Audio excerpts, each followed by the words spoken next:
habitualmente lo dice Marce, la puerta está cerrada, es un momento para nosotros, para disfrutar. En este momento, previo a la visualización, vamos a compartir enseñanzas de la doctrina espírita, pero lo ideal sería que íntimamente nos vayamos preparando para el momento del pase, de la fluidoterapia, porque es un momento en el cual podemos crecer, podemos cambiar y hasta nos podemos curar íntimamente, y obviamente repercutirá en nuestro cuerpo físico. El tema de hoy, para no hacerlo más largo, el tema de hoy, la madre y sus amparos, obviamente a la luz de la doctrina espírita. Amalia Domingo Soler, poetisa espiritista española, a la que le debemos el nombre de nuestra casa, por el libro Te Perdono, nos presenta esta otra obra fantástica, Las Memorias del Padre Germán. Y este padre, que fue un ejemplo para muchísimas personas, nos habla de la madre también. Y dice que la mujer siempre es madre, porque ella siempre quiere. Dice que de pequeñita es madre de las muñecas. Dice que cuando es jovencita es madre de las flores y de las aves, a las cuales cuida amorosamente. Es más, dice que cuando ama también es madre, pero en este caso es madre del hombre, que aunque más ingrato que éste sea, ella lo perdona. Y al verlo errado, se compadece y lo disculpa. La mujer entonces se está preparando constantemente para ser madre, para llevar en su vientre este hermoso ser que en sí es otro espíritu, esperando la posibilidad de reencarnar. Y desde ese preciso momento, que es cuando queda embarazada, todas sus prioridades cambian. Ahora ya sus sueños y sus anhelos quedan en segundo plano y empieza a preocuparse por este espíritu que en sí, como ya decíamos, es un hermano pronto a reencarnar. James Hunter, en su libro La Paradoja, nos cuenta que había un retiro espiritual en un monasterio antiguo en Michigan, que esto es Estados Unidos. Allí había reunido muchas personas, entre ellas había políticos, militares, había docentes, había hasta ejecutivos de mucho dinero, y todos tenían la falencia de no saber lo que es el liderazgo. Estaban guiados por un monje, se llamaba Simeón, era muy sabio y viejo, pero no porque sea viejo quiere decir que sea sabio, aunque él sí lo era. Él les plantea un ejercicio, les dice: vamos a pensar entre todos cuáles son las cualidades de un verdadero líder. Y tras mucho pensar y mucho reflexionar, llegan a la siguiente conclusión: que un líder debe ser atento, debe sentir aprecio por los demás, debe ser ejemplar, debe estar comprometido con ese ideal, debe ser honrado, debe sentir aprecio y debe ser muy servicial y sacrificado. Muy bien, perfecto, le dice él. Ahora, en la segunda parte del ejercicio, les planteo lo siguiente: piensen en una persona que cumpla con todas estas condiciones. Ya que no saben en quién pensar, pensaron en su madre. Más del 90% de ellos pensó en su madre. Y no es de sorprendernos, porque la madre se sacrifica por sus hijos y hace hasta lo imposible para que ellos sean hombres y mujeres de bien. Es obviamente no un ideal, porque a veces no es así. Y cuando no es así, entran en juego las madres que no son madres, o como nuestro amigo Gonzalo dice, las madres del corazón, que son mujeres dedicadas al amor al prójimo y que ven a otros hijos como hijos propios y a ellos les brindan todo lo que quisieran brindarle a sus hijos. Y esto lo vivenciamos sábados y domingos en el comedor, donde compañeras nuestras, muchas de ellas acá presentes, y algunas jóvenes que ni siquiera han sido madres aún, brindarse con tanto afecto y devoción hacia los pequeños, que es, como dice Raúl, para que se nos caiga la baba, porque es hermoso ver cómo compañeras nuestras hacen hasta lo imposible para que estos chiquitos también sean hombres y mujeres de bien. Y si hablamos de madres que no son madres, aunque sea en una mención pequeña, tenemos que hablar de la Madre Teresa. Esta mujer que por 45 años se dedicó día y noche a cuidar, a proteger a los pobres, a los huérfanos, incluso a los moribundos, siendo para muchos de ellos la madre que no tuvieron. Ahora bien, volvamos un cachito a la historia del padre Germán. Fue complicada, ¿no? Vamos a la infancia del padre. De acuerdo a la pregunta que nos hace Jorge, la infancia del padre Germán fue de las mejores. Él habitó en Francia alrededor del siglo IV. Su madre, a poco de recién nacido, lo abandonó. Lo abandonó siendo un chiquito, tan chiquito o más como los niños que vemos hoy aquí delante. Lo abandonó de tal manera que lo dejó solo, sin alimento, nada. Solo en una vida dura por aquellos tiempos, si hoy es dura se imaginan, en aquella época. Fue a donde habitaban unos pescadores y en aquel entonces él, trabajando, ayudando a los pescadores de aquella época, ganaba su alimento. De esta manera subsistía diariamente.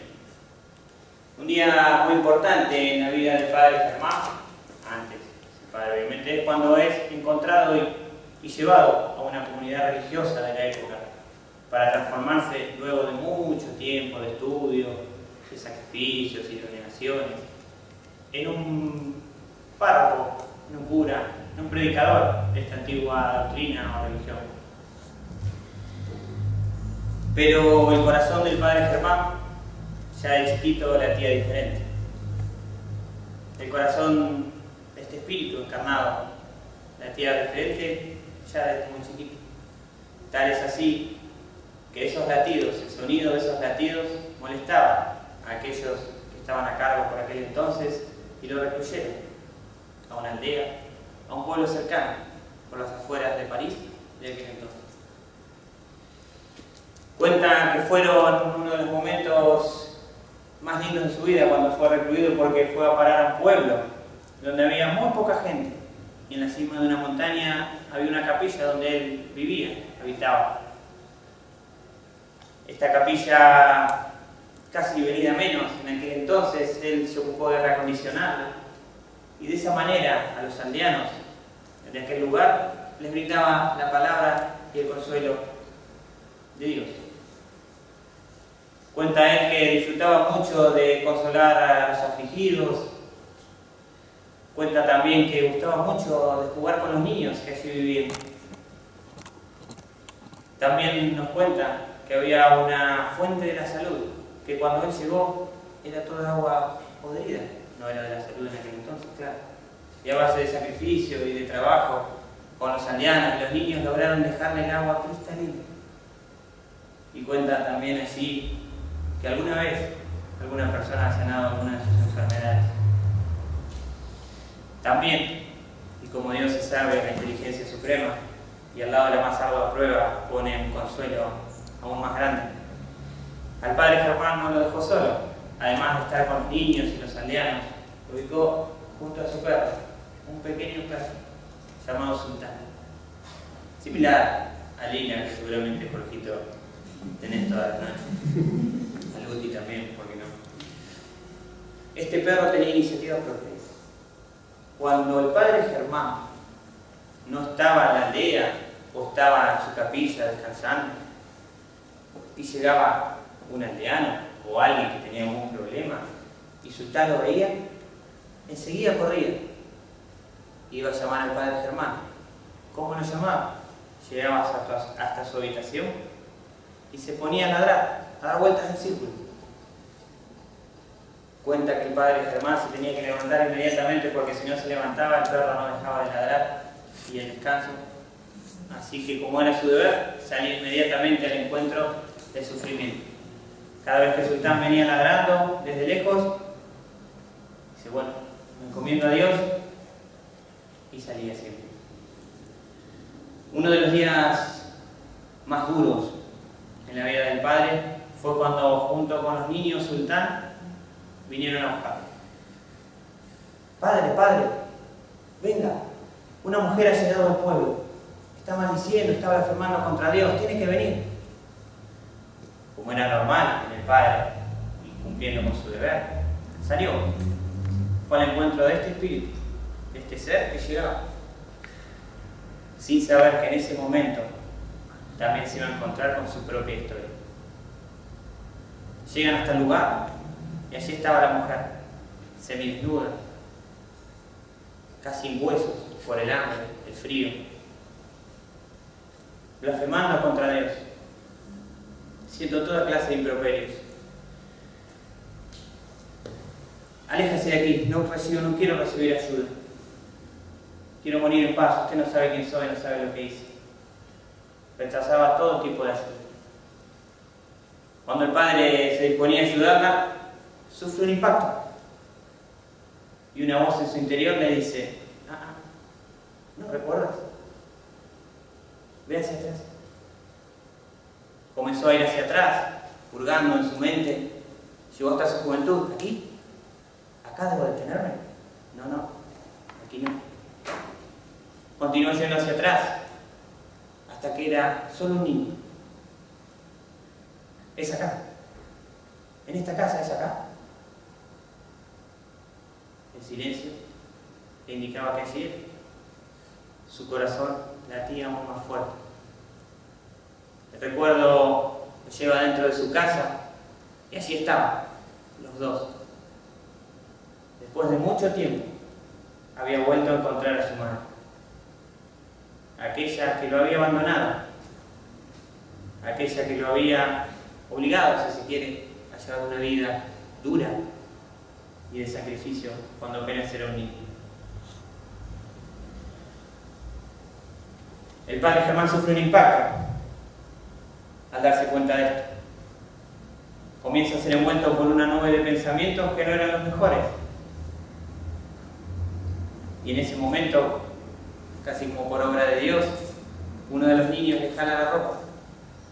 Padre, ¿qué harías si tu madre fuera como una de estas?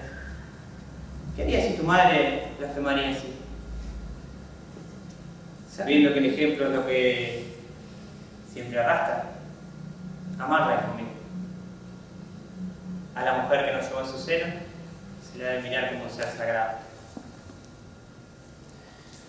Duros días fueron en la vida del padre en la que intentó convencer a este espíritu. Luego del encuentro pudo ubicarla en una casa amiga de aquella aldea, en la cual recibía afecto, cariño, alimento. Y era tratada con los mejores esclarecimientos, las mejores charlas, en las que el padre mismo, su propio hijo, se encargaba. Cuenta también que fue uno de los días más duros y la más dura prueba de su vida, porque no podían controlar sus desvaríos. Había doblegado a innumerables personas, quizás mucho más perversas, pero no podían con su mano. Están aquí, padre. 9 de mis 10 hijos están aquí. Vienen a reclamarme. El único que no está es mi hijo Germán. Era tan bueno. ¿Qué habrá sido de él? En ese momento cuenta el padre que tenía ganas de abrazarle y decirle, soy yo, aquí estoy. Pero nuevamente la voz decía, no, aún no es momento. Días duros fueron en su vida, en la cual poco pudo hacer. A base de mucho esfuerzo logró convencerla de ir comportándose cada vez mejor, pero no podía. Tuvo que ubicarla en una aldea vecina para que pueda ser cuidada, porque no podía congeniar una línea de comportamiento correcta entre su madre y los aldeanos, porque se preguntaban, ¿por qué está teniendo tanta paciencia este hombre, si conmigo no? Entonces, a sabiendas, como él decía, de que el hombre se debe a sus semejantes y no a sus afectos exclusivos, tuvo que ubicarla en un pueblo vecino. 10 duros fueron, en la cual pasó por muchas cosas. Entre ellas, cuando estaba frente a su madre, pensaba: ¿por qué vine a dar a tu vientre? ¿Por qué soy tu hijo? Cuenta que para salir nuevamente de estos pensamientos, él pensaba de esta manera: alguna vez me ha tenido que haber dado de comer. De chiquito me habrá alimentado. Me habrá dicho te quiere. No tengo derecho a reprenderlo así. Debo el mayor de los respetos. Pero igualmente tuvo que alejarlo, porque como él decía, me debo a mi semejante. No pudo establecer una línea correcta de comportamiento. Vamos a extraer de esta historia 3 puntos para relacionarlos con el tema que estamos viendo, obviamente. El primero de ellos es en este último instante, cuando el padre Germán analizaba y pensaba: en algún momento ella me debe haber sonreído, me debe haber alimentado, me debe haber dicho te quiero. Seamos conscientes que ella le dio la vida. Allan Kardec consulta en el mundo espiritual, en la pregunta 344 del libro de los Espíritus: ¿desde qué momento se une el alma al cuerpo? La respuesta es simple: desde el momento mismo de la concepción. El generador de la vida, entonces, o el propulsor, si queremos llamarlo, es el espíritu, que a unirse a esta hermosa célula le brinda su personalidad y va a concluir con un cuerpo perfecto, perfecto a las necesidades del espíritu reencarnante. Ahora bien, sabemos que el embarazo no es cuestión del azar, sino que conlleva una planificación espiritual. Sabemos que nos encontramos, madre, padre e hijo, en el mundo espiritual y planificamos cómo va a ser la vida. Tenemos el permiso de Dios para que esto suceda, y es más, hay un grupo de trabajadores espirituales que son los que producen la unión entre el cuerpo espiritual y este huevo cigoto, produciendo entonces la gestación. Como sabemos todo esto, también sabemos que desde el momento de la unión, el vínculo entre madre y ser bebé, es muy fuerte. Es tan fuerte que se influencian mutuamente. Por un lado, sabemos que la madre se debe a su hijo de tal forma que debe llevar una dieta estricta, no puede fumar, no puede beber alcohol y mucho menos drogarse, porque todo lo que introduzca en su cuerpo va a afectar la formación de este ser. Por otro lado, sabemos que nuestros pensamientos nos afectan a nosotros, de forma que pensamientos negativos como odio, ira, venganza, cólera, nos enferman y desequilibran. Y por otro lado, pensamientos de amor y dulzura o de caridad que equilibran y curan. Si nos afectan a nosotros, al ser que llevamos en nuestro interior, ¿le afectará? Yo creo que la respuesta es bastante simple, sin lugar a dudas.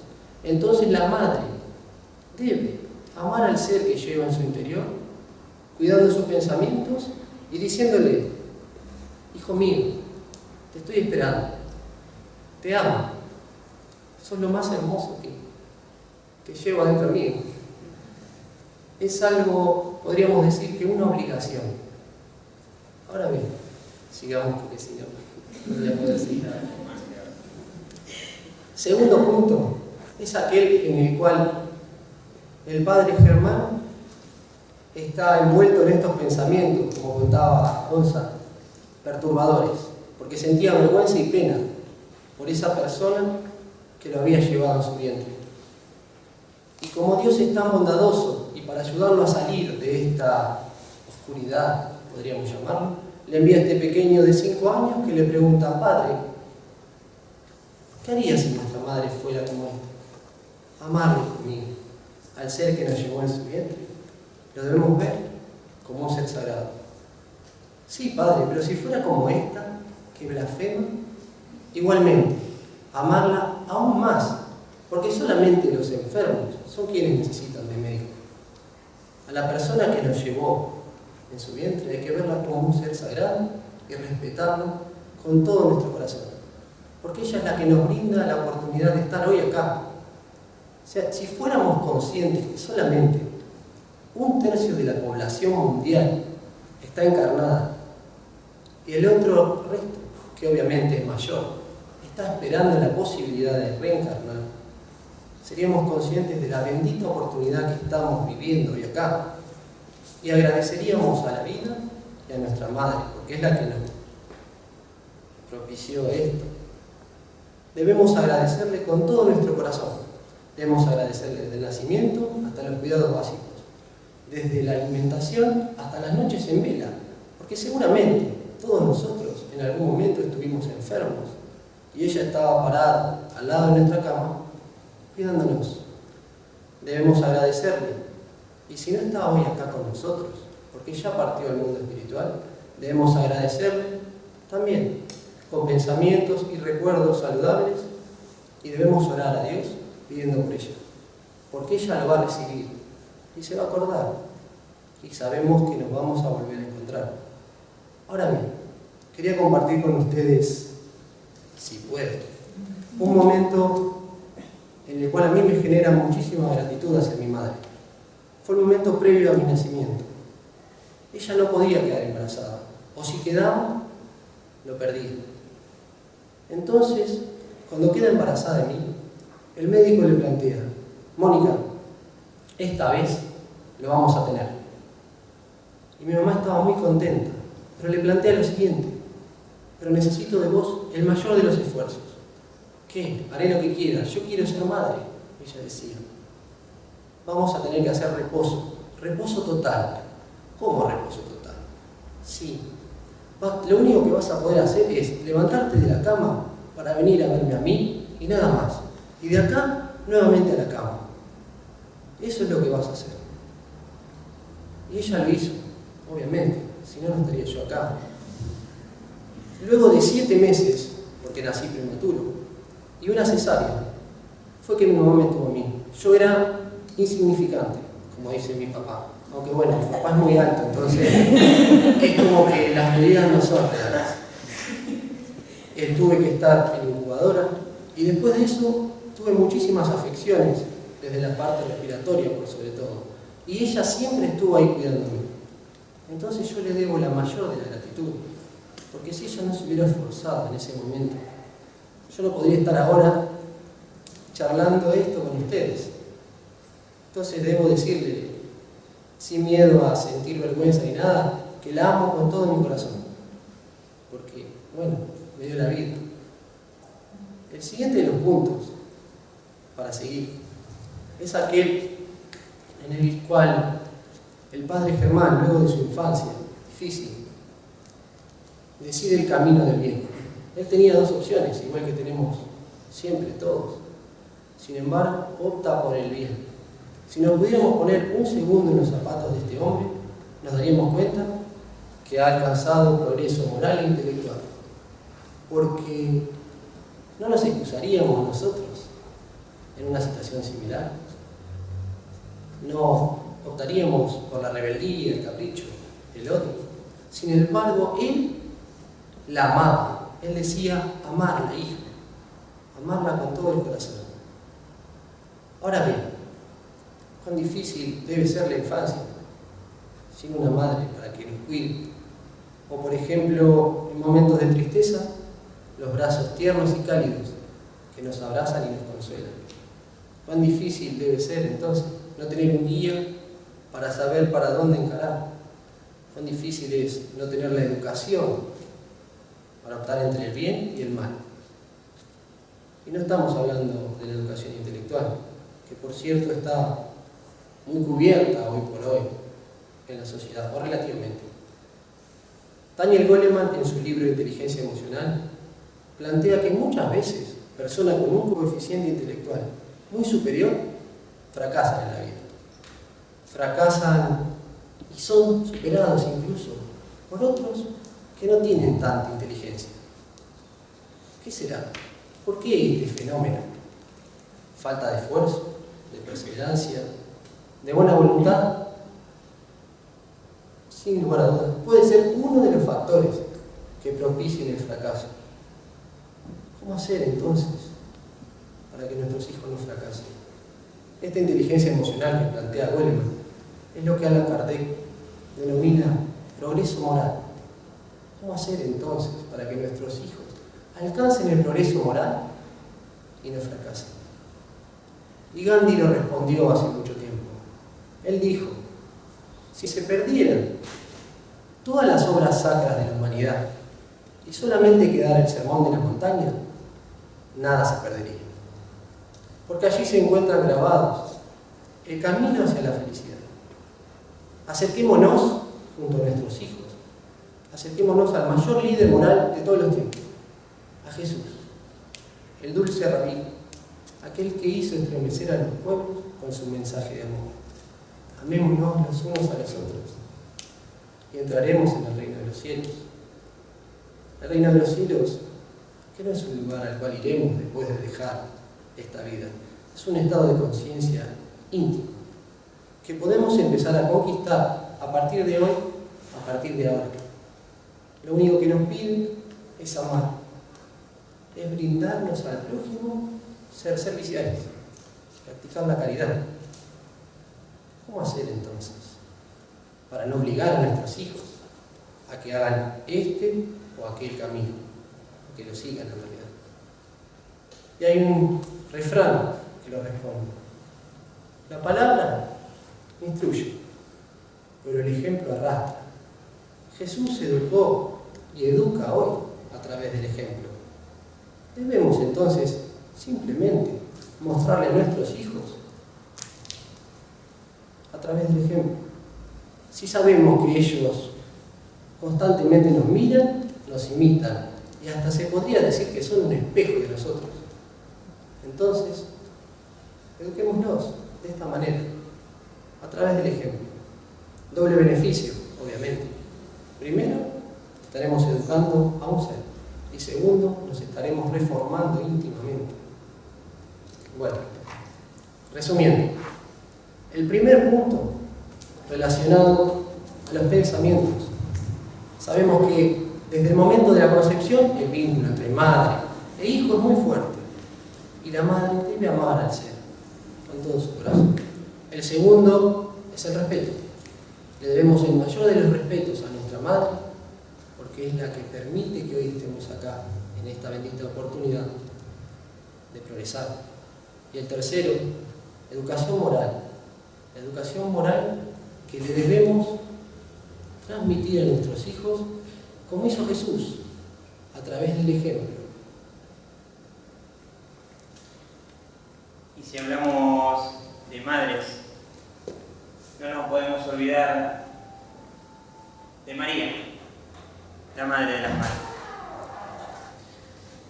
Hacia diciembre de 1906, cerca de Río de Janeiro, en Brasil, nacía Ivonne Pereira, una mujer que nos dejó muchas obras, que le agradecía constantemente a Kardec porque le ayudó a superar al espiritismo, porque le ayudó a superar muchas cuestiones de su vida. Para enero de 1907, a los 29 días de haber nacido, Ivonne sufrió un colapso. Cae en un estado de rigor mortis que dura durante 8 horas. Es examinada por el médico y farmacéutico del pueblo de aquel entonces. Señora, no hay nada que hacer, está muerta. Emitirá el certificado y habrá que enterrarlo. Nos cuenta también que nadie padecía esa pérdida porque era recién llegada, entonces no había un lazo tan profundo. Sus tías se encargaron de vestirla de blanco y azul. Adornaron las mesas similares a estas con manteles, con crucifijo. Y entraba ella en un pequeño cajón. Su madre tampoco lloraba, pero porque se negaba al hecho de que ella estuviera muerta. Se retira a un cuarto continuo donde había una foto de María. Se arrodilla y empieza a orar. María Santísima, Santa Madre de Jesús y nuestra Madre, oíd el llamado de mi angustia y atendedme. Usted, que también vio sufrir y morir a vuestro Hijo por los pecados de los hombres, atended mi llamado. Señora, por el amor de vuestro Hijo, si ella estuviera realmente muerta, podéis enviarla de regreso a Dios y me resignaré ante la inevitable ley de la muerte. Mas si ella estuviera viva, como yo creo, que vuelva a la vida, para que no sea enterrada viva.